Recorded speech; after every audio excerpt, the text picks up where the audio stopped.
ये भारतीय संविधान का मैग्ना कार्टा कहलाता है। ये लिया कहाँ से था आपने? यूएसए से था। अनुच्छेद कहाँ से कहाँ तक थे? 12 से 35 थे।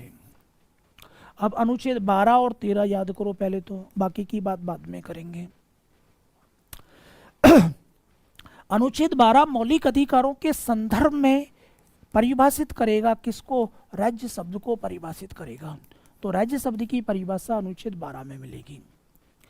मौलिक अधिकारों से असंगत जो है आपकी, मौलिक अधिकारों से असंगत विधि या मौलिक अधिकारों का अल्पीकरण करने वाली विधियां जो हैं क्या घोषित हो जाएंगी? संविधान के लागू होते हैं शून्य घोषित हो जाएंगी, की जा सकती हैं। किस अनुच्छेद ने कहा? 13 ने कहा। तो पहले तो ये दोनों अनुच्छेद याद करो कि 12 राज्य शब्द की परिभाषा है और 13 आपके ऐसी सभी विधियों को जो मौलिक अधिकारों से असंगत हैं या उनका अल्पीकरण करती हैं, उन सबको शून्य माना जाएगा।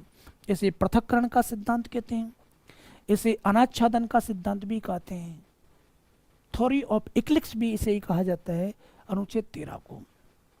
अब इसके पास हमारे पास मौलिक अधिकार, अनुच्छेद 14 विधि के समक्ष समानता, 15 भेदभाव का अंत, 16 लोक नियोजन में अवसर की समानता, 17 छुआछूत का अंत, 18 में उपाधियों का अंत, 19 में आपको भारतीय नागरिकों को 6 स्वतंत्रता देनी है, 20 में अपराध के संदर्भ में दोष सिद्धि है, 21 में प्राण और देह का आजादी है, 21 में 6 से 14 साल के बच्चों को शिक्षा का अधिकार है, 22 में आपके गिरफ्तारी और निवारक निरोध से संरक्षण है, 23 में मानव का दुर्व्यापार और बलात्संग नहीं होगा, 24 में 14 साल तक के बच्चों को कारखाने में काम पे नहीं लगाओगे, 25 आपको अंतःकरण की आज़ादी, धर्म को अबाध रूप से मानने की आज़ादी देता है, 26 धार्मिक कार्यों के प्रबंधन की आज़ादी देता है, 27 राज्य ऐसा कोई भी टैक्स नहीं लगाएगी जिसकी आय किसी धर्म विशेष पर खर्च की जाए, 28 राज्य के वित्त से पोषित शिक्षण संस्थानों में